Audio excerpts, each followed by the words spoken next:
Hey, hi, hello. Welcome to Diana Emerson today. We are going to listen to An Unexpected Killer.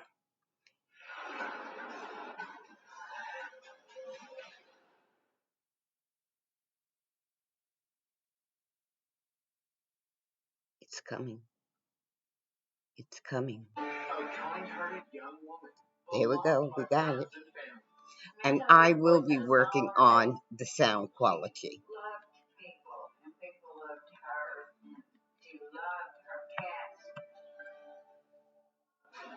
Bludgeoned and strangled in her own home. I noticed the cable wrapped around her neck three or four times. Military people can use it not fairly often. It was a square. Police explore whether her search for love took a deadly turn. He wanted to come over and see her, probably blindfolded, topless. She told me he parked in her driveway and just sat there.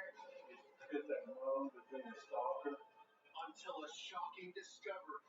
We found that he was more than just friends. That in fact he'd been alone. Reveals a killer no one saw coming. He was a brother and wife with a killer. He didn't fit the profile at all. That was his job. Frankly, I've never seen anything quite like this before.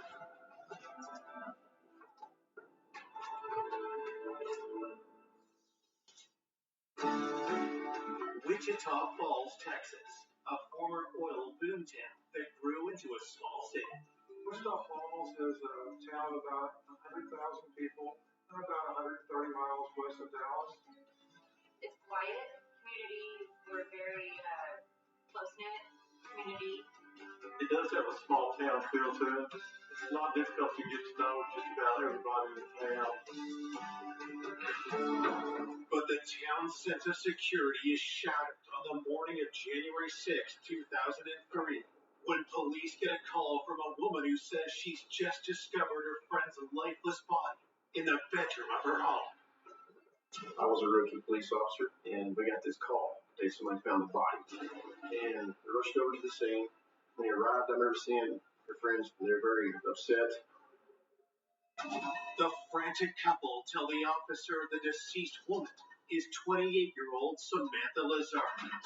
At this time, I still don't know what exactly is going on. I arrived 30 seconds to a minute after the first officer arrived. So when he entered the residence, I was right behind him. So we weapons draw, and we're clearing to the bottom of the house, the kitchen, working on the stairs, and we get down the hallway to her bedroom. We have a murder. The victim was kind of in a prone position. I noticed the pool of blood was around her head, and I noticed the cable wrapped around her neck three or four times. I've never seen a female that was murdered like this. This was my first time I actually see that, and it gets to you. We had proceeded to establish a crime scene. A few minutes later, detectives and forensics arrive. The victim had a ligature made of coaxial cable tied very tight around her throat. It was a square knot. There's a couple of places you learn knots like that. Military people probably use it not fairly often. And so it told me that whoever killed Samantha was versed in the knot based on some training. The cable was not the only weapon used by the killer. There was a fire extinguisher a few feet away from her that had hair and blood on it. There was definitely blood at the back of her head, a lot of it.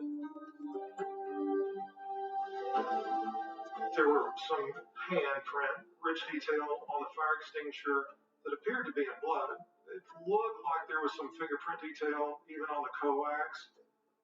The strangulation death has some up close and personal aspect to it. Based on what we saw, we thought there was a good chance the killer actually knew the victim. Detectives examined the rest of the room for any other clues. In the middle of the bed was a laser pointer. On top of the laser pointer was some blood spatter. So we figured that the pointer had to have been on the bed when the injuries occurred to the victim. And looking around the house in general, None of the windows were broken and all the doors were intact. Whenever you don't have forcible entry, your first thought is that someone that she knows. Police immediately begin the process of interviewing Samantha's neighbors. One of the neighbors had written down that the car with California tags was at Samantha's home on about January the 1st. The car from California had been seen 5 days prior, but a different neighbor noticed another suspicious vehicle less than 24 hours before Samantha was found dead. There was a 12-year-old young man who noticed a motorcycle at Samantha's home. He said it was red and black, and so the information about the motorcycle was noted. Soon, news of the murder reaches Samantha's loved ones. I just barely got to work when my husband calls and he tells me to come home, and he said that someone had killed Samantha the night before. I went into instant shock. That's just not something you comprehend. I mean, is this really happening? I got a phone call from a friend, and he told me to turn the news on, and her house was on the news with police tape all around it. I went, I fell to the ground. Samantha, why would someone want to hurt her? Samantha Lazar grew up in the small town of Terrell, Texas, and was the oldest of 3 children. Samantha had 2 brothers, Joe Jr. and Lance. He was the baby. And Samantha practically raised him when I could work. She was very responsible. She could cook, she could wash clothes, and she loved little kids, and she loved elderly people. She was one of them late bloomers. She didn't really care that much about boys until she met John. Samantha married her high school sweetheart, John Lazar, at age 20. John, he went to school to be a refrigerator repairman. Samantha worked at the grocery store, and her job was real important to her.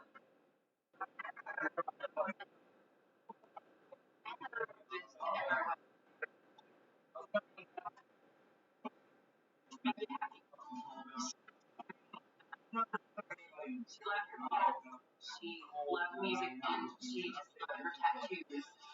Everything she had a meaning. She had her fairies on both arms. She had one on her chest right here that was drawn. It's always in my heart.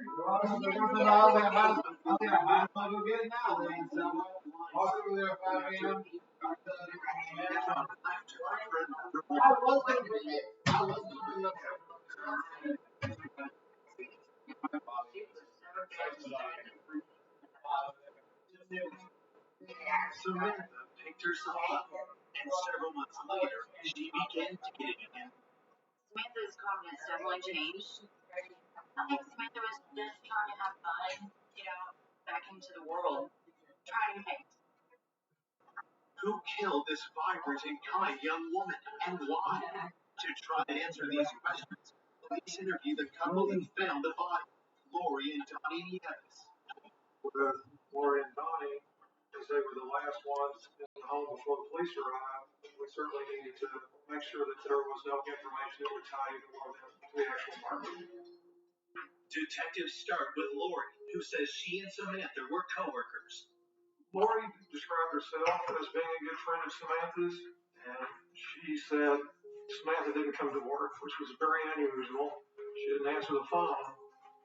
Donnie had taken Lori to work that morning, and so he came back to get her and take her to Samantha's home to check on her. Lori said they knocked on the door and didn't get an answer, but the door was unlocked, and so they went in and looked around, and they went upstairs and found Samantha deceased. Investigators speak to Donnie next, and he confirms Lori's statement. Donnie characterized Samantha as being his wife's friend. He said that he was only there because he gave his wife a ride to go check on Samantha. Detectives asked the couple if they know anyone who would want to harm Samantha. Lori pointed her finger at Samantha's estranged husband, John Lazar. Lori said that John was upset with Samantha because she was about to and his health insurance coverage that she'd been paying for, and he had an injury that was going to be very expensive if he didn't have insurance. Investigators learned that this ongoing conflict had recently escalated. Lori said Samantha told her in the couple of weeks before the murder. Samantha and John argued about the health insurance, and John told her something to the effect of, "I want to take everything you have away from you." And so that threat certainly raised a red flag for us. It made us wonder if John Lazar had anything to do with this murder. Coming up, police unearthed a hidden online world. Samantha signed up for one of the chat rooms. Her username was MeowMix28. The information on the chat was pretty sexual in nature. I warned her plenty of times watching her, giving her address out to. And hunt a bold killer with sinister motives. The fact that he couldn't take no for an answer made us want to figure out exactly who he was. He pressured her to meet in person, and she said, "What if you're a serial killer?" There's only one person that could put the DNA and the fingerprints on a murder weapon. Until investigators close in on an unlikely suspect. He looked like a decent, clean-cut, all-American kid. One of the most evil human beings. I was seriously afraid that there would be another victim.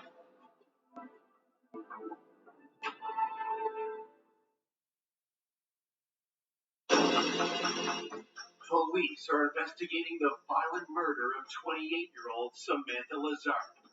Detectives have learned that Samantha and her estranged husband, John, were in a bitter dispute. She had threatened to take him off her health insurance policy, and Samantha's friend said he didn't make a threat at one point. That made us want to know more about John and the relationship with Samantha. Investigators learned the marriage had only ended 6 months prior. They asked those close to Samantha about what led to the breakup. Her best friend was going through a divorce, and Samantha, being the kind-hearted person she was, let her move in. Samantha noticed that her friend and John seemed to be a lot closer, perhaps, than what she was comfortable with. Finally, she asked them if they were having an affair, and they said, yeah, they were in love. I remember how upset she was. I mean, how else could you feel when your husband leaves you for your best friend?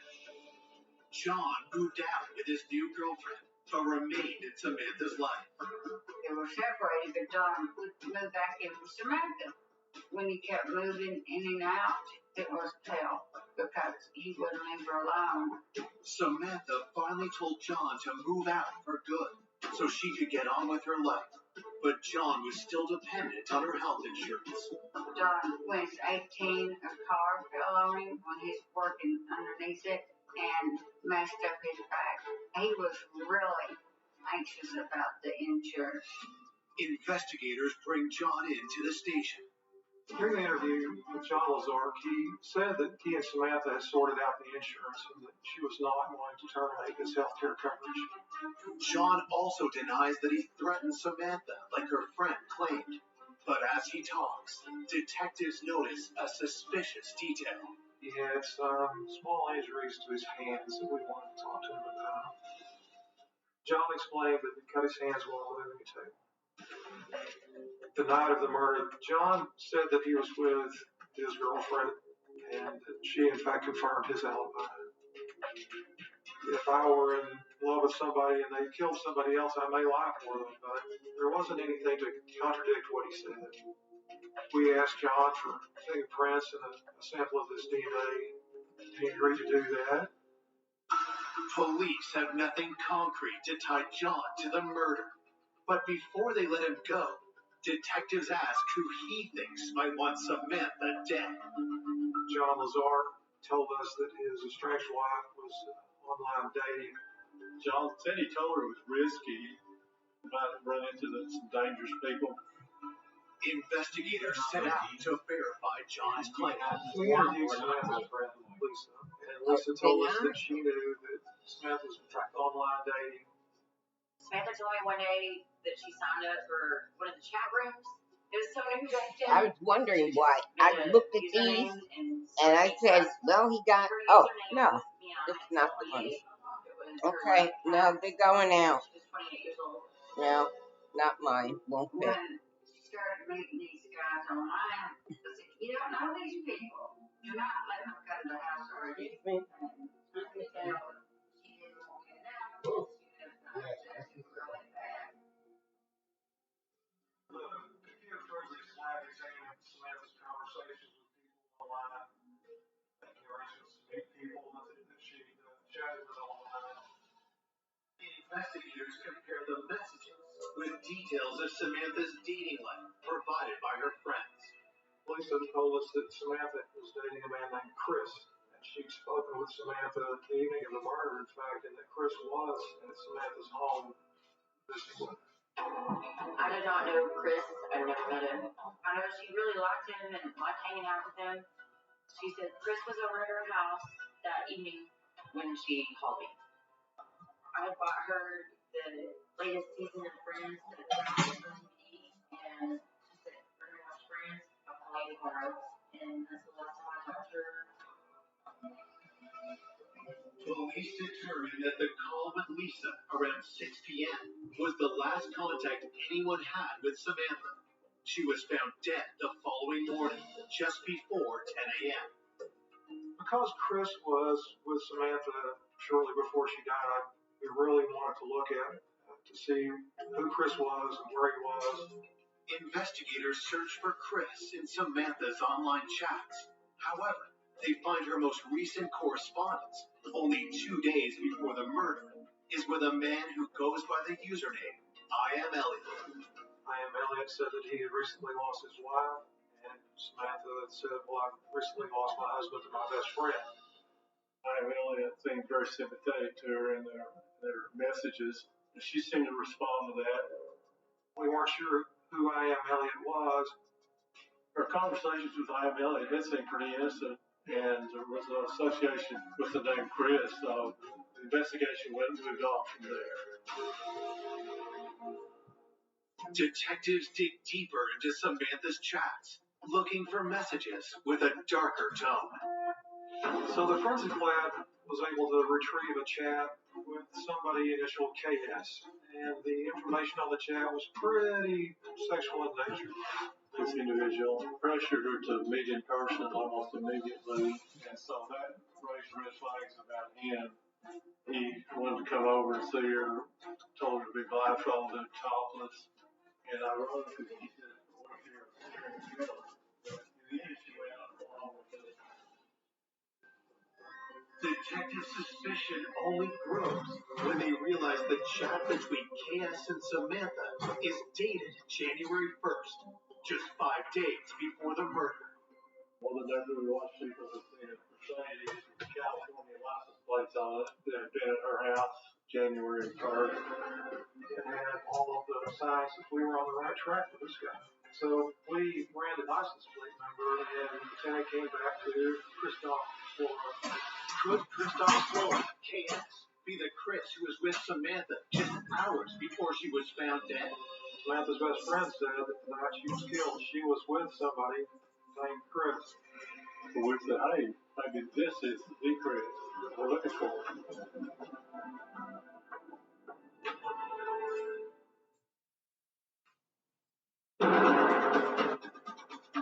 3 days after the murder of Samantha Lazark, police have linked her online chat to the owner of a car with California plates seen parked at her house just days before she was killed. The neighbor had written down the license plate number of Christoph Flora's car.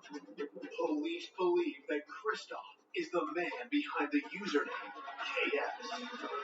When we looked at the online chat between KS and Samantha, they were obviously involved with each other sexually. As we were looking for a Chris, we were really interested in finding that person. Samantha did tell her friend that she was hanging out with a guy named Chris the night of the murder. Alarm bells ring when they dig deeper into their suspect's background. Christoph was stationed at Shepherd Air Force Base here in Wichita Falls. Christoph wound up being somebody that was in the military.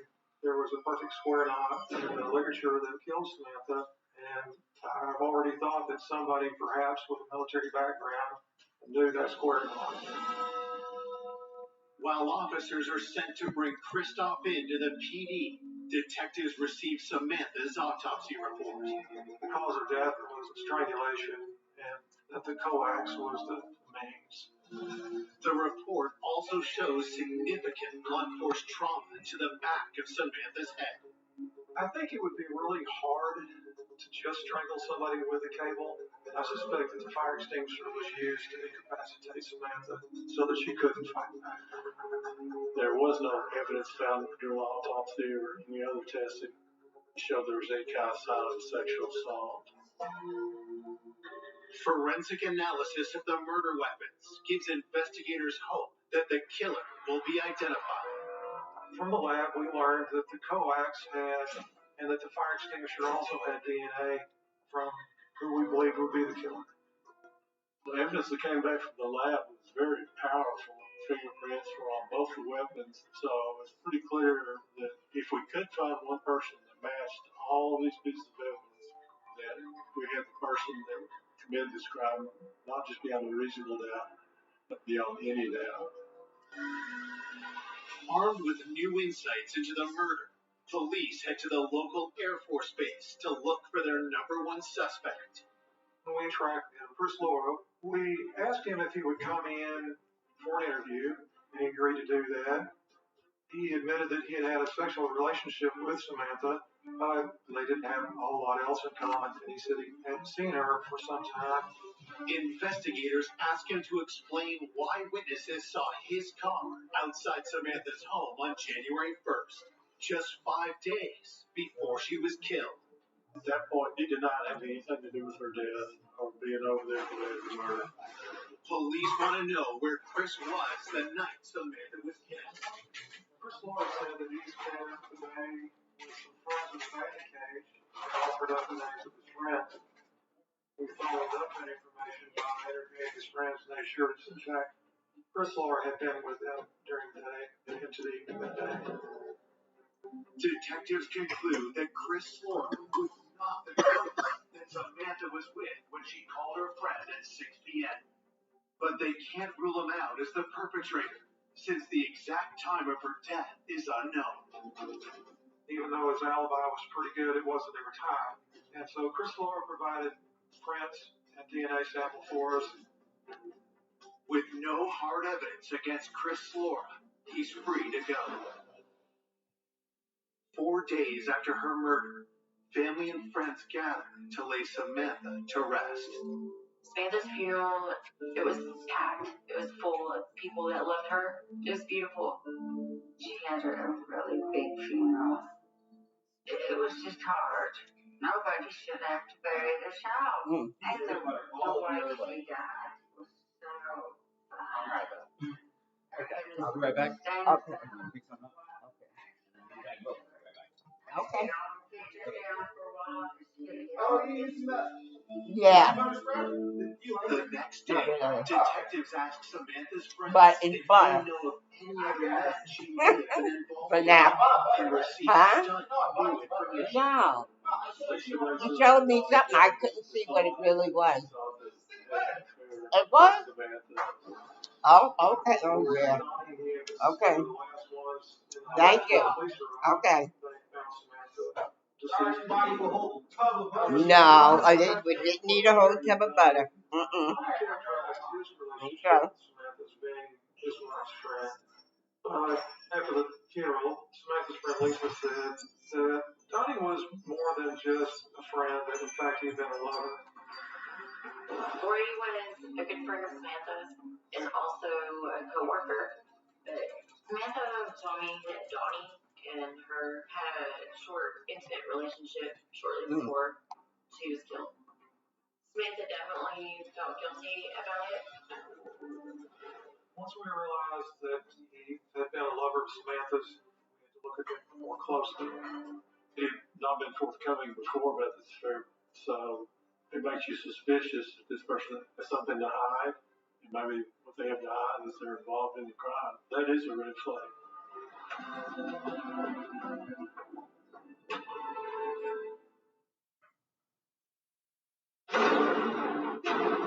It's been 1 week since 28-year-old Samantha Lazark was found bludgeoned and strangled to death in her home.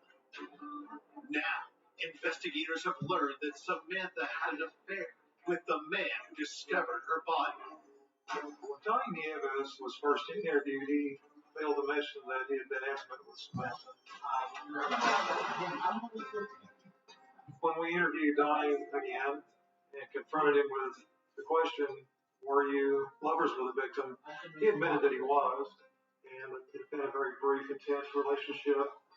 Detectives asked Donnie why he didn't tell them about the relationship. He said he was watching on that because he knew she wouldn't be happy about it. Had Donnie killed Samantha to keep her from telling his wife Lori about their affair?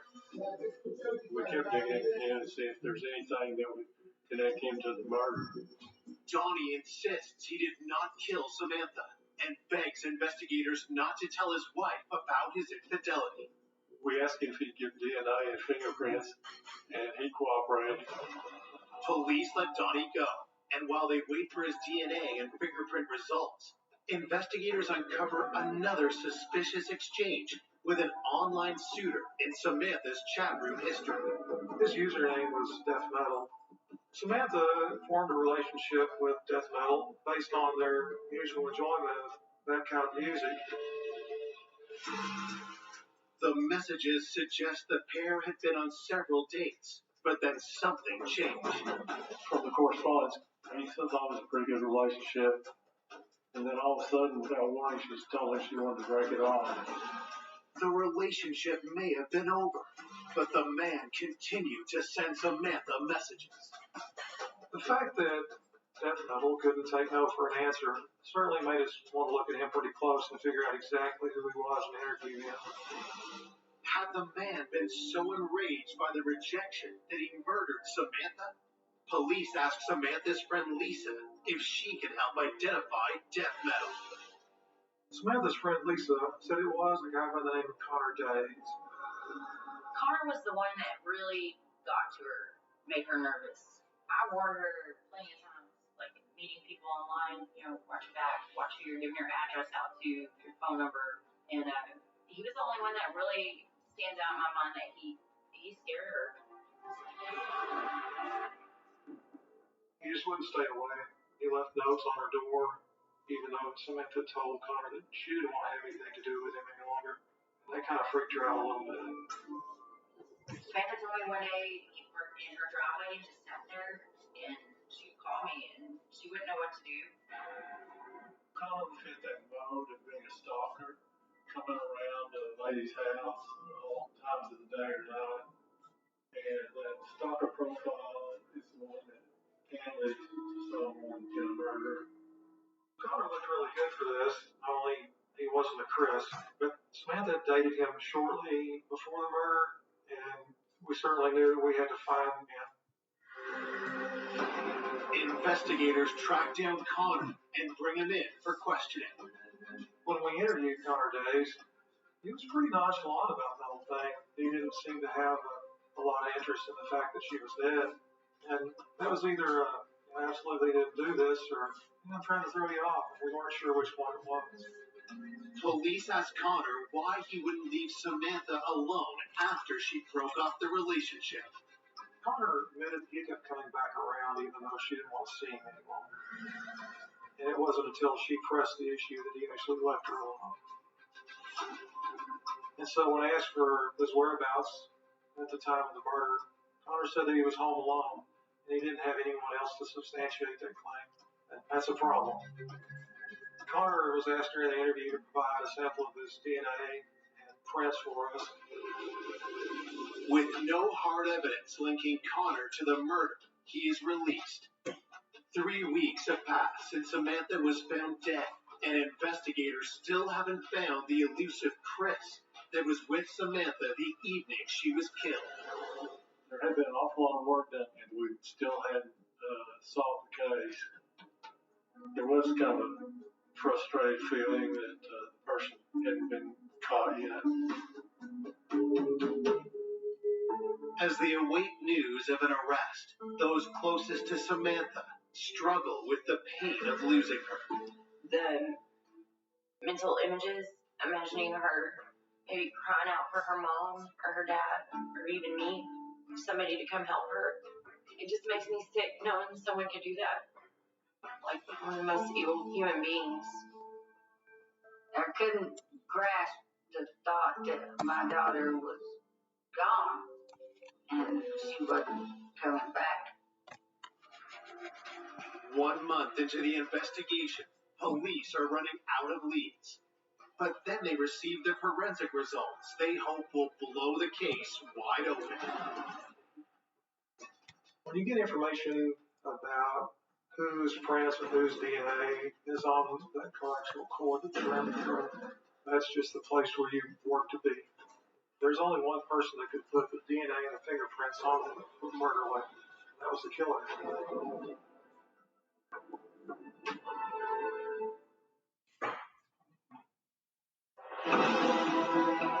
It's been 1 month since Samantha Lazark was killed, and detectives have just received lab results from evidence found on the murder weapons. We had all these suspects and were able to obtain possession of DNA samples and fingerprints. Will the results match John Lazark, Samantha's estranged husband, Donnie Nieves, who had an affair with Samantha and also found her body, or one of her online suitors, Connor Dace or Christoph Slory? It did seem like we were on the brink of solving the case, but the results came back, and it did exonerate all these people. Investigators are stunned.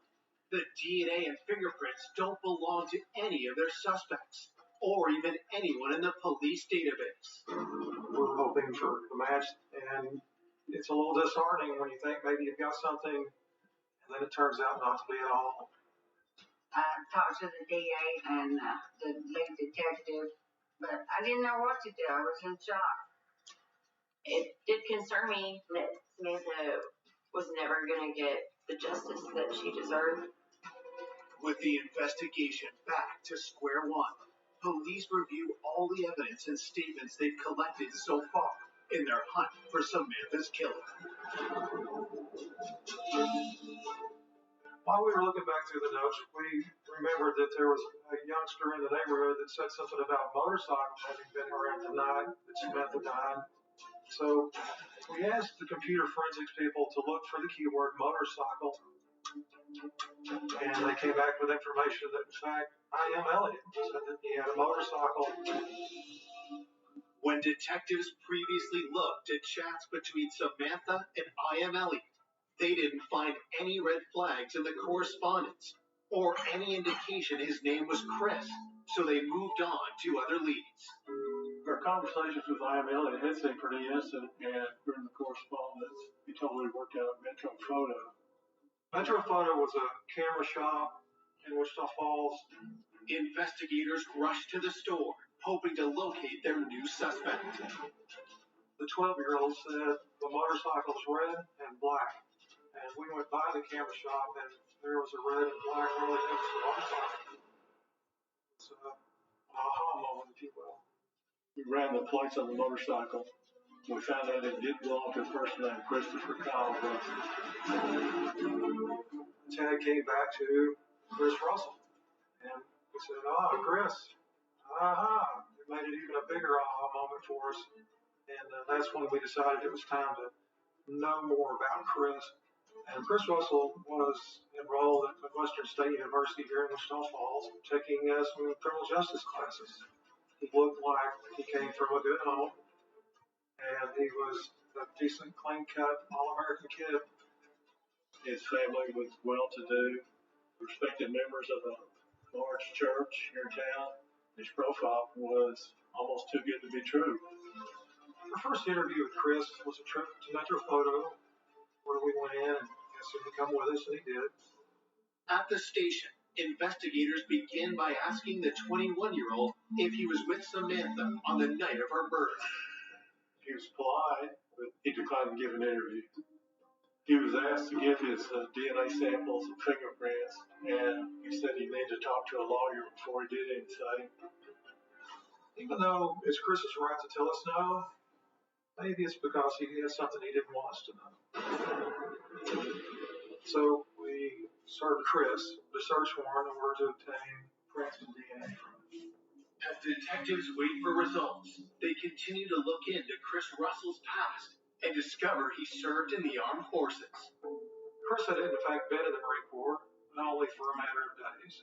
They say him packing after they got a good look at him. That was a large red flag that the Marine Corps didn't want him. With Chris looking increasingly suspicious, what detectives discover next is chilling. In the chat between Chris and Samantha, he said that he had recently lost his wife, and looked into this and found some, frankly, rather terrifying information. Investigators learn that Chris lived in the small town of Chagrin, Nebraska with his wife Tara, who died only 10 weeks before Samantha's murder. It was a short time after she had passed away. One night he packed up his belongings and moved back to Wichita Falls from Chagrin. Police contact law enforcement in Nebraska for information about the death of their suspect's wife. Chris Russell's wife died under circumstances that at first was ruled pneumonia. However, when the autopsy came back and there was noted some bruising on the neck, that tells me that probably wasn't pneumonia. That sounds to me like a strangulation. But by the time the autopsy information was released, Chris had already had his wife cremated and left the state. I think the original autopsy didn't go into enough detail for the authorities to charge Chris with that murder, and now that she had been cremated, that was never going to happen. Police fear they have an emerging serial killer on their hands. Detectives obtain a search warrant for Chris's residence. Chris lived with his parents here in Wichita Falls. While we were executing the search warrant, we noticed in Chris's bedroom a photograph that we thought was Samantha, but that was his deceased wife, Tara. Chris Russell's wife died, and weeks later, Samantha's now dead, and she looks incredibly like Chris Russell's wife. Police uncover more disturbing clues in Chris Russell's bedroom. We found a book, and it was a book about knots. And had I not known that there was a square knot around Samantha's neck, probably wouldn't have looked twice at that book. And we also found some laser pointers. The laser pointers found in Chris's bedroom were nearly identical to the one found at the crime scene. There wasn't actually a smoking gun found during that search warrant. There were certainly bullets to load that gun with.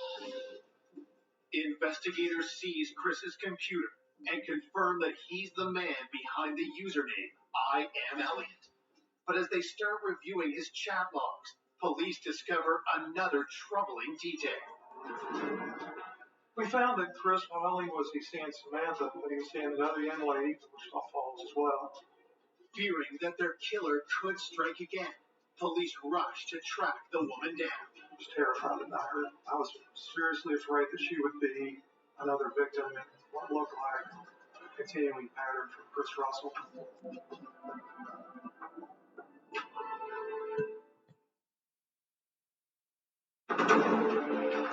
Police investigating the murder of Samantha Lazark have learned that their prime suspect's wife died under suspicious circumstances and believe that his new girlfriend is in grave danger. I was worried he would do something else again. This nice young lady has no idea what she's involved with. We were certainly worried that she might be another victim in this case. Detectives locate the woman and inform her that Chris is under investigation. She was surprised to find that Chris perhaps was involved with the murder here in Wichita Falls. When we interviewed her, she said that Chris had brought her a DVD of Friends to her home and that it was opened when she got it. Investigators believe it's the same DVD Chris had watched with Samantha on the night of her murder. Samantha told her friend Lisa that she and Chris had watched that DVD of Friends at her home. But when we searched the crime scene at Samantha's house, the Friends DVD was not there. With the evidence against Chris growing, police receive his DNA and fingerprints only one person with DNA and fingerprints on the murder weapon. Who killed Samantha? And that was Chris Russell.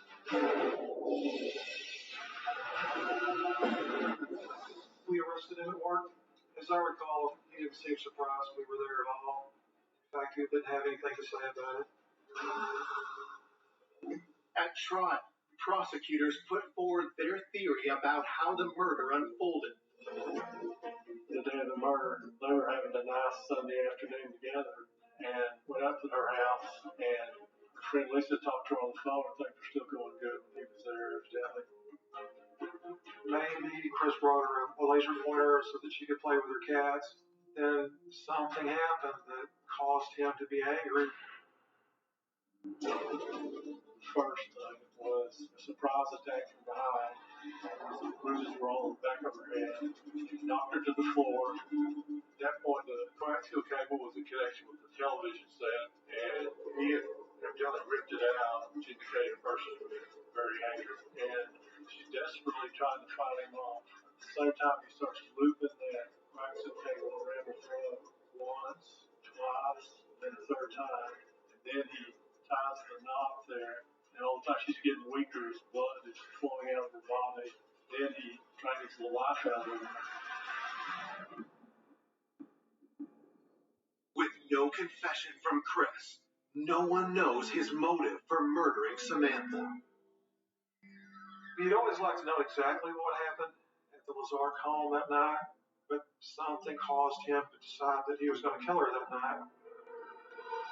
The jury finds Chris Russell guilty, and the judge gives him the maximum sentence of 99 years in prison. There was an overwhelming sense of relief that we had taken somebody from society and put them someplace where they weren't going to harm anybody. And that's that big, deep sigh you get when you know in your heart that you did a good job. When you look at Chris Russell at first glance, you see a nice, clean-cut young man who was going to college to better himself and who was a regular churchgoer. He was a very unlikely killer. He didn't fit the profile at all. I guess what we should take away from a case like this is that we need to take caution when we meet people online. We can't be too careful. An investigation is later opened into the death of Chris Russell's wife, but no charges have been laid. For Samantha's family and friends, the pain of losing her will never go away. I want my daughter back, which I know it's, not ever going to happen. But she was special. She really was. She loved everybody.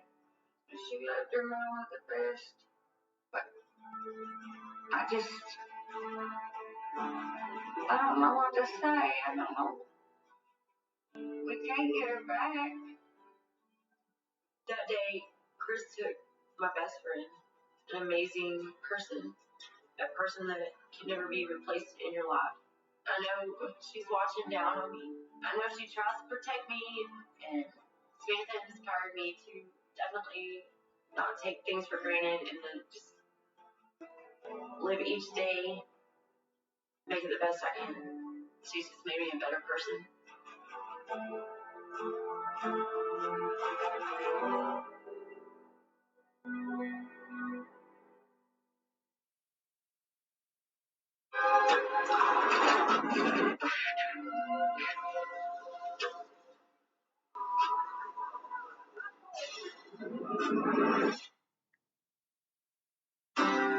An ambitious, popular young restaurant manager.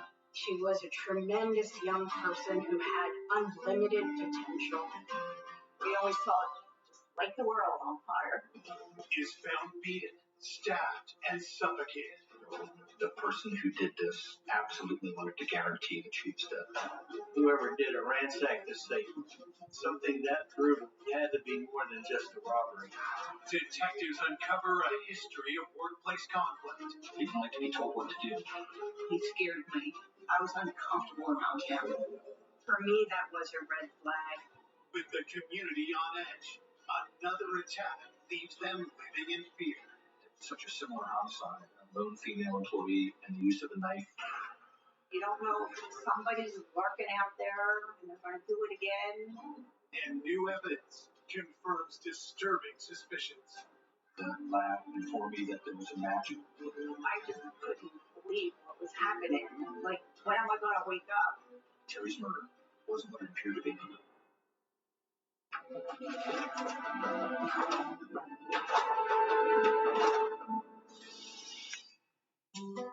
Falls Township, Pennsylvania is a family-friendly suburb with blue-collar roots.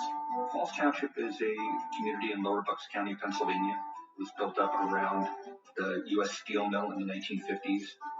Steel workers moved out here from different parts of the country, and it was a nice community. Although we're a suburb of Philadelphia and we're right across the river from Trenton, violent crime is relatively unusual in Falls. That all changes one Saturday morning with a gruesome discovery at a fast food restaurant. On the morning of February 4th, 1984, the manager arrived to open the restaurant, and upon entering, discovered that someone was laying outside the kitchen area and obviously deceased. The manager recognizes the woman as the restaurant's night shift manager, 25-year-old Terry Brooks. He observed Terry Brooks laying on the floor in a pool of blood with a knife stuck in her neck. And he phoned the dispatcher and stayed on the phone until officers got there. I was told that they had a homicide at the Roy Rogers restaurant on Route 1, so I was there pretty quickly. Her body was positioned near the kitchen. There was a butcher knife sticking out of her neck. She had black and blue marks and bruises everywhere. And it looked like hand marks around her neck, like she had been strangled. It was thought that she was still alive until the bag was put over her head because of the moisture in her breath. It looked like she had blood under her fingernails and blood on her hand, and that was wrapped in an evidence bag. There was a kitchen prep area. That's where you can see both her shoes that were against the wall. To my mind, that was probably the first act of violence that took place. That she was literally pushed right out of her shoes, and that struggle had taken place right there. Moving around the corner is where the body was found. It looked like her body had been dragged on the floor to where she lay. Terry had her winter coat on, and her bag was also on the floor, like she was getting ready to leave. Further examination of the scene reveals evidence of another crime. In the office, the safe was open. There was a register drawer on the desk. The coins were scattered all over the floor. It just appeared that whoever did it ransacked the safe. There was money taken. It had all the earmarkings of a robbery homicide. It was fairly easy for the restaurant to get a count of what was missing, and it was $2,500. Looking for more clues, detectives speak to the manager who discovered Terry's body. When the manager of the restaurant arrived around 6 in the morning, he found the inner vestibule door locked. The door to the interior of the building was locked, but the drive-through window was partially open. It appeared that the killer had left through the drive-through window. The metal pipe that was laid on the track was attached to the measure to lock it up had been removed and rebuilt. But there was no sign of forced entry in the restaurant. Police believe Terry was killed sometime after midnight when the restaurant had closed. As detectives continue to process the crime scene, Terry's family discovers that she never returned home from work. The morning of the murder, Scott, the victim's fiance, knocks on the door to the Brooks family home. At the time, Terry lived with her parents. We hear her banging at the door, and it was Scott standing there, and he's like, Terry's car's not in the driveway. He tells them that he was driving by their house on his way to work, and he noticed Terry's car wasn't there. They then looked in her room and saw that, in fact, she wasn't home. And then Scott picked up the phone and dialed the Roy Rogers. Terry Brooks' father, she didn't come home last night. Is she okay? And somebody got to buy it.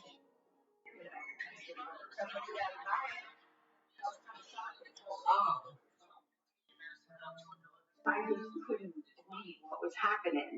Like, when am I going to wake up? It's a horrible thing. I was getting ready to go to work when my phone rang. I was getting a call from her stepmother to tell me so that I wouldn't see it on the news, and my heart just sunk. Terry Brooks grew up in Warminster, Pennsylvania, the oldest of 4 children. My mom and dad divorced. Terry was in 8th grade, and she kind of took over the mother role after that happened. Out of all of us, I thought the most ambitious. We always thought, Terry, we're going to run a business one day, and just like the world on fire. Terry took jobs in the restaurant industry and earned a reputation as a hard worker. I worked with Terry at an Italian restaurant. In the beginning, she was a server. I tended bar. She became management after working there for a while. She really took pride in her work and how she dealt with people. Soon after her promotion, she began a year-long romance with her coworker, Scott Keith. She met Scott at the restaurant. He was the head chef. They had a good time together. Terry came home one day with a ring on her finger. We were all like, oh my God. While Terry planned her dream wedding for the upcoming summer, her career also started to take off. It was her dream to move forward to bigger things in the hotel business. And she had looked into getting a job with the Marriott Corporation. The position she accepted with the Marriott was to be a manager of Roy Rogers restaurant. I first met Terry when I started working at Roy Rogers. She was my boss. She was always happy. She was very excited about her wedding, and she was excited to go dress shopping. I know she put the down payment on the honeymoon to Hawaii, and she was talking about the bridesmaid dresses. Terry and Scott were apartment hunting. There was a lot to do. It was at a time when all new things were happening in her life. Now, detectives must determine who could have killed this ambitious young woman just a few months before her wedding. They asked the family about Terry's movements in the hours leading up to her murder. Mr. and Mrs. Brooks last saw Terry the day before, Friday, February 3rd, 1984, when she left for work. Usually, her fiance Scott would make sure that he went and closed with her every night, and her father was glad that Scott would go and close with her and be there to keep her safe. Scott was worried about Terry's security at the restaurant. He would go and sit with her while she finished everything up. Scott told police he wasn't with Terry the night before. He had stayed home because he was working the early shift the following morning. Neither Scott nor Terry's parents are able to provide police with any leads. The family was really cooperative with the investigation. There was just nothing that they could volunteer or give us that would indicate that they knew anything about the case. It was completely out of the blue. There was no reason for them to feel that she was in any danger or in any jeopardy. I couldn't think of anybody who really disliked Terry, and I can't imagine anybody who disliked her that much to kill her. Investigators turned their attention to Terry's coworkers. It looked like it could possibly be a robbery, but the deeper we looked at it to see how brutally she was murdered, it had to be more than just a robbery. Detectives want to know how Terry was thought of by her colleagues. Terry was a young woman who was very staunch about the procedures, and she enforced them strictly. She was a by-the-book person, and as long as you did your work the way you're supposed to, there were no problems. When police ask if Terry's management style made her any enemies, one name keeps coming up.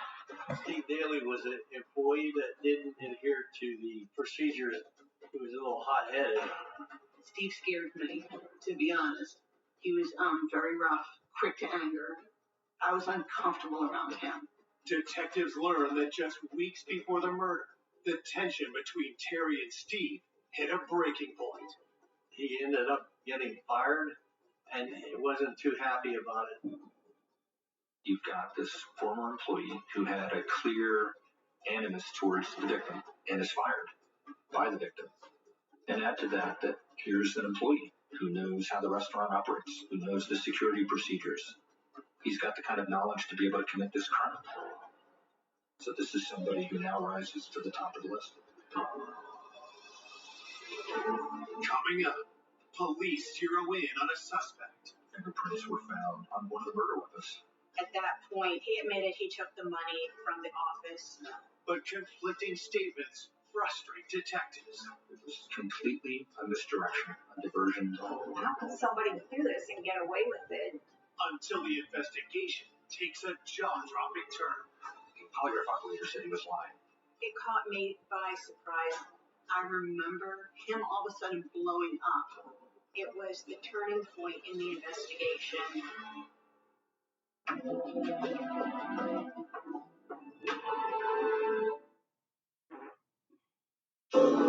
Police investigating the fatal stabbing of 25-year-old restaurant manager Terry Brooks have learned that a disgruntled coworker lashed out at Terry before he was fired.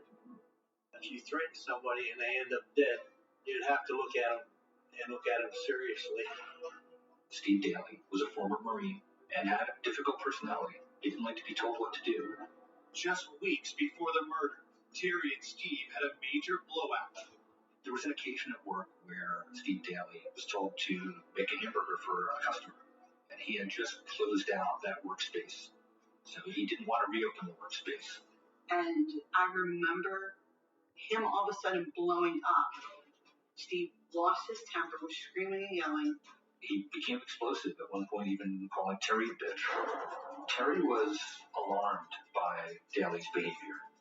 Terry, in a situation like what happened with Steve, she wouldn't tolerate it. She didn't waver. So I think that was the frustrating thing for Steve, is he couldn't break her. And she was like, you need to go home. We're done for the night. And you will talk to the boss the next morning. Daly storms out of the restaurant, and the next day Terry talks to her manager, tells him what had happened, which of course led to Daly being fired. That did little to stop Steve's aggressive behavior. Even after he was fired, Daly would return to the restaurant and buy food and have meals there. He went back just to the lawyer, just, here I am, you can't throw me out now. It was very upsetting to her. So, given his personality and his conduct, that certainly seems to provide a motive. Did Steve Daly's harassment escalate into a fatal act of revenge? Police bring him in for an interview. When we tracked Daly down, one of the first things he tells us that he knew at some point the police would be coming to talk to him. Daly said that he didn't get along with Terry, that they clashed often. In fact, he said that if she'd been a man, he would have punched her. Daly's excuse for why he was going back to the restaurant was that he was dating somebody who worked there. I don't know that I buy that, but that's the reason he gave. Investigators asked where Steve was the night of the murder. He says that he was trying to get into a club, that he was not permitted access to the club. So then he just drove around for several hours. Investigators go to the club, they look at the security footage. They can't find any footage of Daly being denied entry.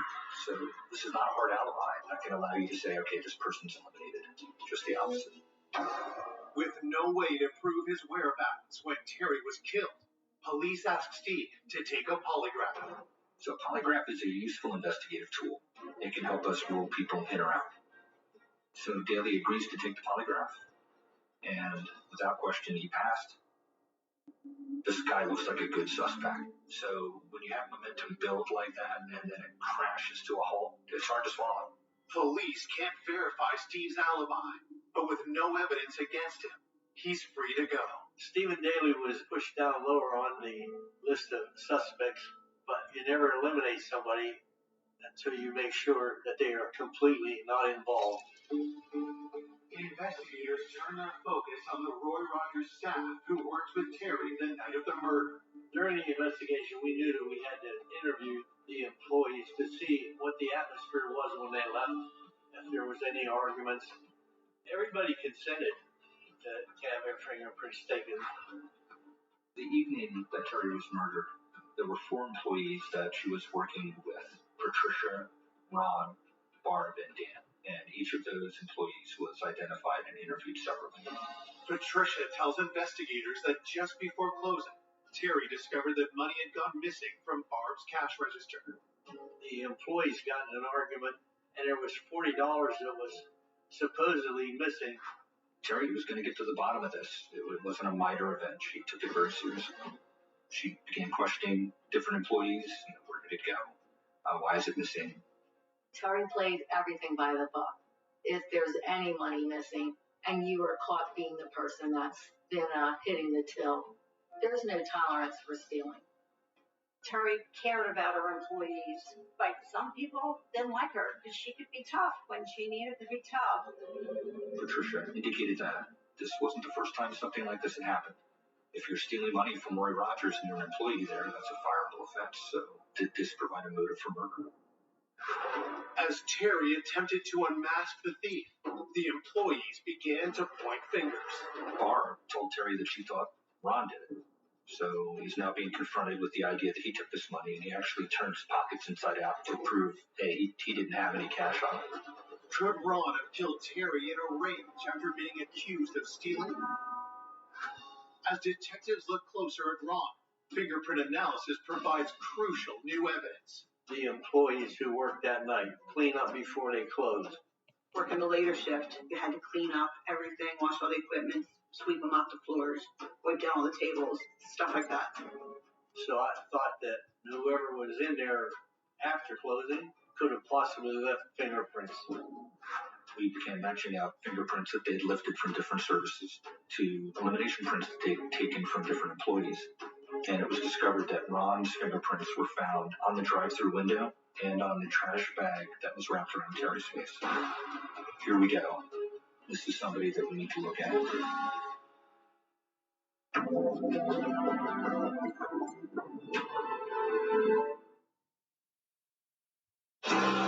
Investigators working to solve the Terry Brooks homicide have just got a match for fingerprints left at the crime scene.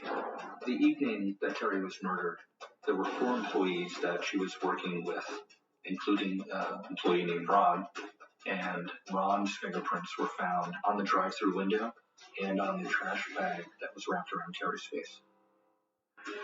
Detectives ask Ron how his fingerprints ended up on the bag used to suffocate Terry and on the drive-through window, the killer's likely escape route. Ron said that one of his responsibilities at the restaurant was to take care of the trash. So his fingerprints would have been on that bag because that was part of his job there. Ron also said that he covered for some other employees for their break time at the drive-thru, so that's why his print was there in the window. Police aren't able to determine if the window had been properly cleaned at closing, so Ron's excuse is plausible. Still, detectives want to know his whereabouts after he left work. Ron said that he left the restaurant shortly after 1 a.m. with coworkers, and that he got home about 1:15 and talked to his mom before he went to bed. We checked out Ron's alibi, discovered that he had indeed gotten home and stayed home all night. With Ron all but cleared, police get new details from another employee about the money that had gone missing from Barb's cash register. We learned the $40 that was supposedly missing was found at a later time. The missing money had mysteriously reappeared in the drop safe. I think it's fair to say that Terry might have thought that it was Barb who had taken this money. My impression was that Terry was suspicious of Barb. Police also learned that it was Barb's duty to close down the drive-thru. Those two things combined, the missing $40 and the fact that it was Barb's responsibility to lock that drive-thru window, and that ultimately it's found unlocked, and it's believed to be where the killer left, puts her at the top of the suspect list. According to the work schedule, Barb and Terry were the last 2 employees at the restaurant. The policy of Roy Rogers for employees that were going to work past the end of their shift was that they would lock the doors and that there would be a minimum of 2 employees there. Could an argument between Terry and Barb over the missing money have turned deadly? Barb said that she was sent home early by Terry, and she was insistent that she close the window and place the pipe in the track to lock. And looking into Barb's whereabouts, we discovered that she was picked up by her boyfriend, so she had an alibi. So it's conceivable that Terry was alone in the restaurant, working into the early hours of February 4th doing inventory. Police later confirmed the alibis of every employee who worked the night of the murder. When the autopsy report arrives, investigators hope it will give them a new lead. The pathologist found that Terry had been strangled and the bone in the back of her neck was severed from the stab wound. There was a serious brain hemorrhage that was the result of her head being repeatedly banged against that hard concrete floor. And looking at that stab wound to her spine, it was likely she was conscious but paralyzed when the plastic trash bag was wrapped around her head. The autopsy report lists each of Terry's severe injuries as potentially fatal, but indicates asphyxiation as the likely cause of death. There was no indication that Terry had been sexually assaulted. You can't help but look at the way that Terry was killed and not think that the person who did this had such a high level of rage that they absolutely wanted to guarantee that she was dead. Material was collected from the knife that was left lodged in Terry's throat and under Terry's right ring finger, where the pathologist had identified a defensive wound. At the time of this murder in 1984, there was no DNA technology. Analysis of blood was really relegated to blood typing. By today's standards, the evidence was limited. As the investigation continues, Terry's loved ones struggle to make sense of her violent death. The funeral home called the morning of the viewing, and they said, could somebody come down and take a look at Terry? And they had her laid out in the casket, and she didn't look good. You could see the cut marks on her neck, and you could see the bruises on the back of her hand, and they had makeup on her too, and you could still see it didn't look like Terry. Said I got home with my dad, and she kept the casket closed. I didn't want people to remember her looking like that. As the Brooks family prepares to bury their eldest daughter, the township lives in fear of a brutal killer still at large. It was a young person that was killed, at her job. So I think the community as a whole regarded this as a frightening homicide. It caused quite a bit of fear due to the fact that it was so violent, and most people in this area would think this shouldn't happen in our town. I really just thought it probably was, a robbery. Fortunately, they killed her instead of just robbing the place. But you don't know if somebody's lurking out there, and they're going to do it again. Less than 2 weeks after Terry's murder, the town's worst fear appears to become a horrifying reality. At another Roy Rogers, an assistant manager was attacked coming out of the bathroom. She was hit in the head. She fell on the floor, and the actor ran away before she can identify him. The restaurant manager survives.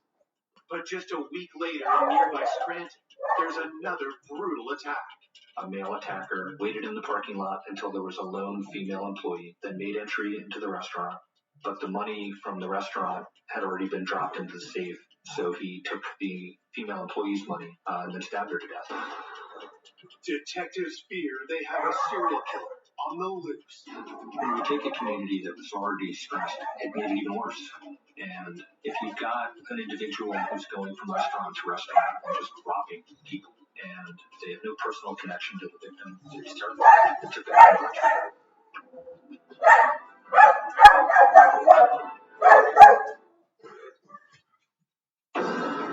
3 weeks after the murder of Terry Brooks, police have learned another restaurant employee has been stabbed to death in nearby Scranton.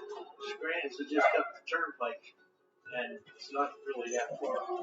So anything that would indicate a violent armed robbery, we would have to look into. It was such a similar homicide. A lone female employee inside a restaurant, a male attacker, and the use of a knife. Investigators learn that a suspect has already been arrested. Could he also be Terry Brooks' killer? The person that committed this homicide in Scranton is a man named Steve Duffy. We sent investigators to go to Scranton to attempt to interview Duffy, and by the time we arrive, he has lawyered up. But we got a warrant to obtain his fingerprints and compare them to the fingerprints from the scene. But in the end, a fingerprint comparison indicated no connection to the homicide of Roy Rogers. Police are also unable to identify a suspect in the assault of the manager at the other Roy Rogers location. You go through this cycle of building momentum, and then you hit a wall. It's disheartening. It's been a month since Terry Brooks was found dead, and the killer is still at large. Something that brutal and that terrifying, you have to try to solve it, no matter how long it takes. But when the leads start running out, you get awful upset. Those weeks turn to months, and you identify suspects and then eliminate them over and over. Case one cold. An investigator, by necessity, has to move on to other cases. But for a family that loses a loved one to a homicide, they don't move on. When it first happened, you just assumed it was going to be solved. You think, well, how could somebody do this and get away with it? My dad's hair turned white within a year. He lost weight. It just destroyed him. It was hard for Terry's family, having to process the heartache of losing their daughter and not having closure over it. I couldn't imagine not having answers. There are no significant developments in the investigation for nearly 14 years. Then, in 1998, Falls Township's new police chief orders a fresh look at the Terry Brooks murder, and a local prosecutor is assigned to the case. One of the primary reasons that the police chief put this renewed focus on this case was that there had been developments in DNA technology during the 1990s, and part of the point of my assignment to have someone come in with a fresh point of view, it was just a matter of reviewing all of those reports and reviewing all the physical evidence. It caught me by surprise a bit when I opened up the bag that contained Terry's wallet. I found that you could still clearly smell Terry's perfume. And because I wasn't expecting it, it's one of those things that sort of triggers your emotions and brings you closer to the victim. A team is assembled for the renewed investigation. Lori said, take a look at this homicide. And she asked me what I thought, and apparently my answers were well enough to get me assigned to work on it. At the time that the homicide occurred, other robberies at fast food restaurants in the area caused law enforcement to form the initial theory that it was likely to have been a robbery. We had the advantage of knowing that the robbery-homicide track didn't work out, so we could start with a different theory. There were two things that really jumped out. One, that we could conduct victimology interviews and talk to some people who weren't interviewed back at the time. And two, develop some kind of forensic signature for the killer. As the lab works to extract the killer's DNA from crime scene evidence, investigators learn more about the victim, Terry Brooks. Victimology essentially means learning everything you possibly can about the victim. Everybody who we spoke to described Terry Brooks as intelligent, ambitious, friendly, well-loved by her family and friends. Detective Whitney spent a lot of time with the family to gain their trust and to reassure them that we were working on the case diligently. Nelson and Lori, it seemed like the power couple. Both of them are extremely intelligent, and they were driven to get this solved. Detectives hope new interviews will bring to light crucial details that could help the case. You just never know when you're going to get some new piece of information that's going to put us on a track to identify who did this. Some of the people who we spoke to, they were quite young when this homicide occurred, in their late teens or early 20s, and having more life experience, were a bit more open than they might have felt they could be in the 1980s. Detectives reach out to people who weren't interviewed in the 1984 investigation, including those who worked with Terry before her employment at Roy Rogers. I got a call from Falls Township Police. They wanted to speak to me about the Terry Brooks murder, and they just said to me, we'd like to hear your thoughts on it. Cindy knew Terry well. They worked together, and Cindy kind of laid out what was going on in the victim's life. During her interview with investigators, Cindy drops a bombshell. What Cindy told us presented a completely different image of this homicide. It turned out Terry's murder wasn't what it appeared to be. And now you couldn't help but conclude everything's pointing to one person.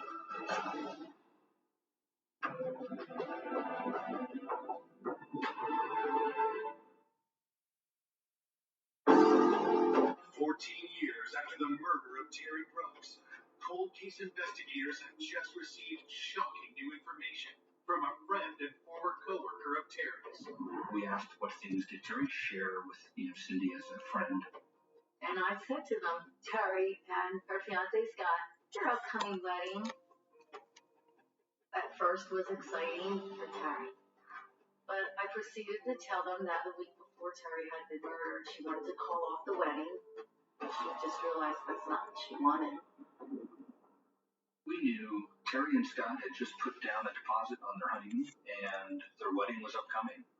And in the initial investigation, the officers that conducted it came away with the impression that they were a happy couple.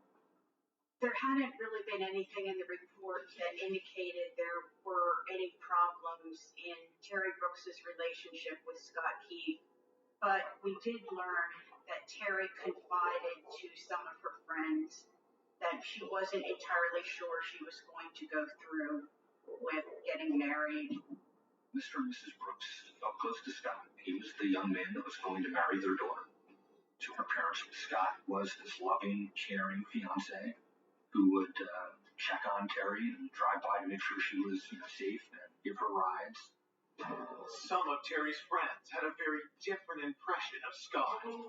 Cindy Bradley told us that there had been some problems in the relationship. For me, that was a red flag. Through time and her changing jobs, and the fact that she was moving on going for her dream and he was stuck where he was, his jealousy became an issue, and he was very possessive. Scott would not let Terry stay alone. She was afraid to tell him she didn't want to be married. She was afraid to call it off. She didn't know what she was going to do, to the point where she was in tears. Police get further insight into Terry and Scott's relationship from Terry's siblings. When she started dating Scott, we just were all scratching our heads, like, what is she doing with him? He was just not the kind of guy she always dated. He wasn't fun-loving. All he wanted to do was sit there and drink. And that was just unlike her. Just seemed like he wanted to keep us away from her and him. It just makes you think back, like maybe he did have signs of an abusive person. But at the time, I just really thought it was a robbery, and she was killed during the robbery. Detectives have a new perspective on Scott and how the supposedly grieving fiancé might have avoided suspicion at the time of Terry's death. My dad thought Scott really loved Terry. He thought she loved him. You know, I love him too. Mr. Brooks was a very kind man, and in fact, George bought Scott the suit that he wore at Terry's funeral. Her father just had such a big heart that I don't think he believed that someone that his daughter fell in love with could harm her. And I believe Scott played on that. Scott becomes someone that we think may have done this. Examining the crime scene through the lens of, what if Scott did this? Okay, that's how he got in. She let him in. We were told that he had a practice of going to the restaurant and sitting with her while she worked after hours. And it's personal, it's rage, and then the action of placing that bag over her face to kind of depersonalize her is a telltale mark of what someone does when they've killed somebody that they're close to. And now it becomes a priority for us to see if the forensic track, if the evidence points that way.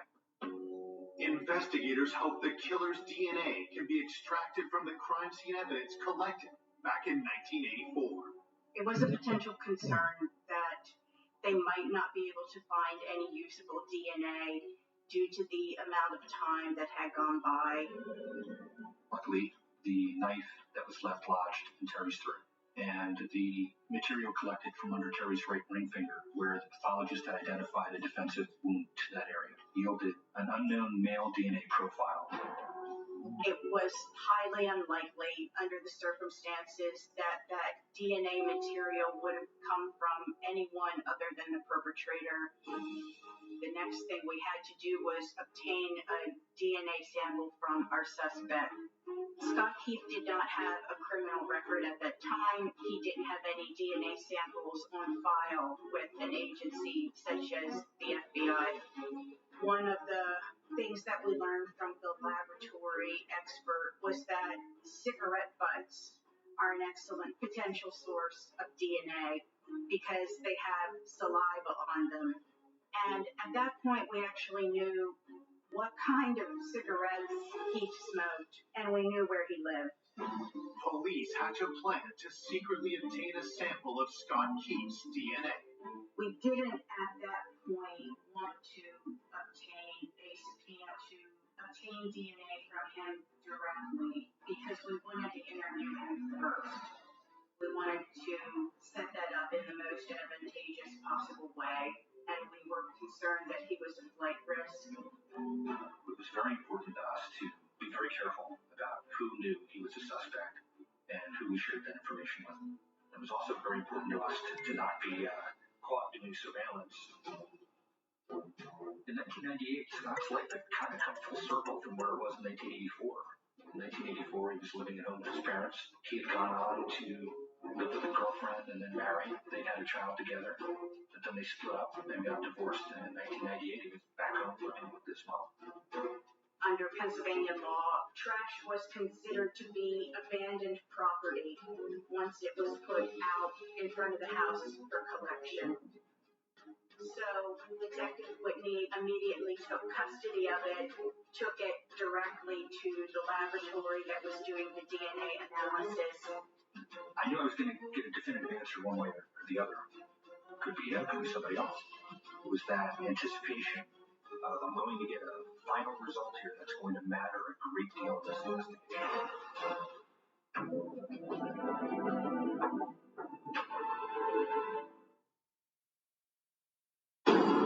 Police investigating the 1984 murder of Terry Brooks have secretly collected a DNA sample from her fiancé, Scott Keith. We had to obtain a DNA sample from our suspect, so we collected cigarette butts that were in the trash. The sample is compared to DNA found on Terry's body. I'll never forget the phone call I got where the doctor at the lab informed me that there was a match from Scott's cigarettes to the crime scene evidence. It was the turning point in the investigation. That was the point at which we knew we would be able to prove that Scott Keith was the killer. Although we had very solid physical evidence against Keith, it's always better if you have an incriminating statement from the defendant. We asked Mr. Keith to come to the police station as one of the friends and family members that we were interviewing as part of our investigation. We believed that he would cooperate with us. We believed that he would come across as wanting to help, that he would try to sell us the same story that he was the grieving fiancé, that he'd been telling people for 15 years. As predicted, Scott agrees to cooperate with police. We had a strategy to conduct that interview on the anniversary date of the murder. People pay attention to dates. It could raise a person's anxiety level and make them more apt to make mistakes. The interview begins, and Scott tells a familiar tale. He told us the same story that he had told others over the years, that they were happy, this was the love of his life, and that somebody else had taken her away from him. If we came on too hard, we were too aggressive in our questioning, we felt he would lawyer up and stop the interview. So slowly we built towards the question of whether Scott had anything to do with this or any knowledge of it. And once we got to that point, we asked Scott if he would take a polygraph. You can never force anyone to undergo a polygraph examination, but he agreed to that. The polygraph operator said he was lying. So now Scott started to say things like, I didn't mean for this to happen. But then he caught himself and said, but I didn't do it. But over time, that culminated at one point in him saying, she came at me first. And that was the first time he put himself in the scene. Investigators keep the pressure on. And finally, Scott breaks. He admitted that she essentially told him that she wanted to break up with him, and he was enraged because of that. At one point, he punched her in the face. They struggled for a while in that kitchen prep area. A knife had fallen onto the floor, and he knocked her down and straddled her, choking her and banging her head repeatedly against the floor. But then he grabbed the knife and stabbed her with it, and it stuck in her throat. Then, in his words, he bent over to make sure she was dead, saw that she was still breathing, so he grabbed the trash can liner to wrap around her face to make sure that she would in fact die, and he said he didn't want to look at her face. At that point, he admitted he took the money from the office. He said he exited to the drive-through window to make it look like a robbery. Scott told us that the reason he went to the Brooks family home the morning of the murder was to make him look innocent. So he's surrounded by her family when the crime was supposedly discovered. It's completely a misdirection, a diversion that worked for 15 years for him. Scott is charged with first-degree murder. I was elated. I was like, thank God they finally nailed him. We waited a long time. Getting the answers of who killed my sister really gave my dad some comfort. But I think he was still in disbelief that Scott did it. We were just so happy we could tell her family that the person who had killed their daughter was in prison, and we were confident he was going to be convicted. At trial, Scott Keefe is found guilty and sentenced to life in prison. Terry was a tremendous young person who had unlimited potential. She had good relationships with her family. It's really a terrible tragedy that her life ended this way. It's just so sad that somebody so young, because of standing up for themselves and wanting to move forward in their lives, gets their life cut short. Terry would have had a very bright future, and she had a ton of kids, and we'd be hanging out right now. Terry would love to be remembered with those big eyes, that smile, her kindness in her heart, and the person with a goal. She was truly a lovely, lovely person.